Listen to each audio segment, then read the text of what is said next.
Good morning, sir and my friends. Today I will present my presentation about learning the sounds of language. But firstly, I would like introduce myself. My name is Natasha Arvina. You can call me Tasha or Beng Beng. I'm from batch 20 and 18. Okay, I want to continue my presentation. What is the sounds of language? The sounds of language, such a set of symbols, does exist and is called the phonetic alphabet. And then phonetics, the general study of the characteristic of speech sounds is called phonetics. Our main interest will be in articulatory phonetics, which is the study of how speech sounds are made or articulated. Next, branches of phonetics. Branches of phonetics have three types. That is articulatory phonetics or production, and the second is acoustic phonetics or transmission, and the last auditory phonetics or reception. Our articulatory phonetics or production, the branch of phonetics dealing with the production of sounds is called articulatory phonetics. Articulatory phonetics in speech air passes through a complex passageway consisting of the lungs, the windpipe, the vocal folds, the throat, the mouth, and the nose. In order to describe how sounds are made, we must become familiar with the various parts of our anatomy which are involved in speech production. We will also learn how we change the shape of the vocal organs to make different sounds. And then acoustic phonetics or transmission. From physics, we know that sound is transmitted by vibration in the air. Acoustic phonetics studies the vibration of speech sounds. With instruments in the laboratory, we can observe and measure various aspects of sounds. And the last is auditory phonetics or reception. Is the study of how sounds are heard and perceived. Next, sounds. Sounds have two types, that is consonant and vowels. Consonant is obstruction in the passage of airstream, and then vowels is no obstruction in the passage of airstream. And then consonant sounds can be classified according to three dimensions. That is, the first is voicing or voiceless or voice, and the second is place of articulation or where the sound is made, and the last is manner of articulation or how the sound is made. And then this is table of English consonant. I think in here not clear. You can see the table of English consonant in my PPT, and then I want to explain in the next slide. I want to explain about voicing. Voicing have two types, that is voiceless and voice. Voiceless is no vibration of vocal cords, and then voice, vibration of vocal cords. For example, voiceless is S, S, S, or F, F, F, and then voice is Z, Z, or V, V, like that. And then this is voice consonant. I think not clear. Yeah, like that. This is a voice consonant. When we speak our vocal cords close so that the air from the lungs presses between them, causing vibration, which in turn produce sounds rendering. And then this is voiceless consonant. Voiceless consonants, when we simply breathe, our vocals or cords open to allow air into our lungs. So the consonant we produce when the vocal cords are open. And this is trachea, and this is a vocal fold. Alright, next, place of articulation. Once the air has passed through the larynx, it comes up and out through the mouth and or the nose. Most consonant sounds are produced by using the tongue and other parts of the mouth to constrict in some way the shape of the oral city through which the air is passing. This is points of articulation, that is bilabial, dental, labiodental, alveolar, velar, palatal, alveolar, palatal, and the last is retroflex. I will explain one by one.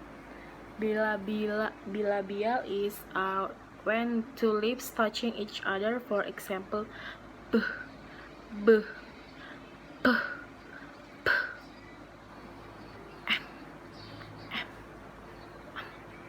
m, like that. And then dental is produced by tip of the tongue and the inner edge of the upper teeth, for example, like that. And then labiodental is consonants are produced by raising the lower lip to the upper teeth, for the example is f, f, v, v, like that. And then alveolar is tongue tip at the alveolar ridge behind the top teeth, for example, t, t, t, t, s, s, like that. And then velar is the back of the tongue folds to the soft palate, the area right behind the palate, for example is k, k, k, k, like that.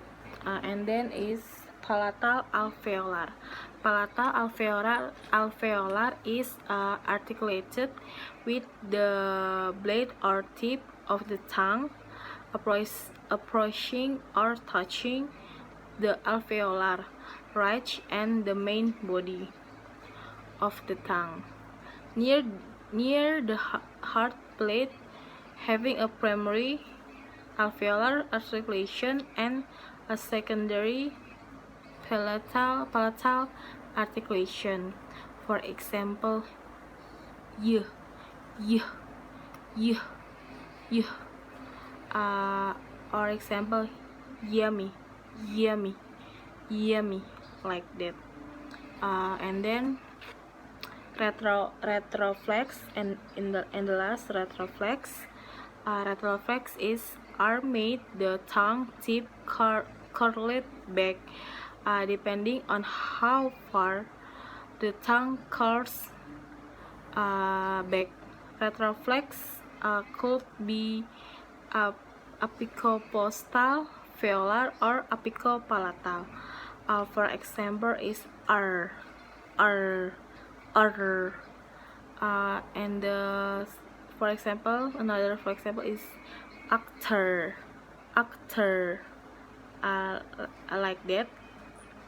And then next, manner of articulation is in articulatory phonetics. The manner of articulation is the configuration, and interaction of the articulators, speech organs such as the tongue, lips, and palate, when making a speech sound. Plosive or stops. In plosive, the speech organs are closed and the oral and nasal cavity completely closed, blocking of the airstream. The upbuilding pressure in the oral cavity is then suddenly released. The audible puff of air that is released is called aspiration. For example, plosive stops is B, D, G. fricatives. Fricatives are created when air forces its way through a narrow gap between two articulators at a steady pace. They can be divided into two categories: slit fricatives and groove fricatives. For example, fricative is V, F, Z, Sh. and then affricatives. Like with plosive, there is a complete blockage of the airstream in the oral cavity, but in the contrast to said plosive, the block of airstream is not released suddenly, but rather slowly, causing audible friction. Affricatives can therefore be divided into two parts: a plosive followed by a fricative, or as there is closer and frication in the same place. Example for affricatives is Ch represents T plus Sh, just as the affricate J results from D plus J. and then nasal. Nasal sounds the volume of soft palate is lowered, blocking of the oral cavity. Air can only escape through the nose. For example is and then liquids. Lateral approximants, usually shortened to lateral, are a type of approximant pronounced with the side of the tongue. English is lateral, together with the rhotics, which have similar behavior in many languages. These form a class of consonant called liquids. For example, from liquids is As O, and the last is glides or approximants. The name approximants refers to the fact that the articulators involved approach each other without actually touching. There are three approximants in the English language: j, y language, that is a y as in you, and a w as a we, and r as in rush, all voice. Approximants are often referred to semi-vowels or glides, as they represent the thread zone between consonant and vowels. For example, from glides is W, Y. and the last is that's all for me about learning the sounds of language, and bye bye.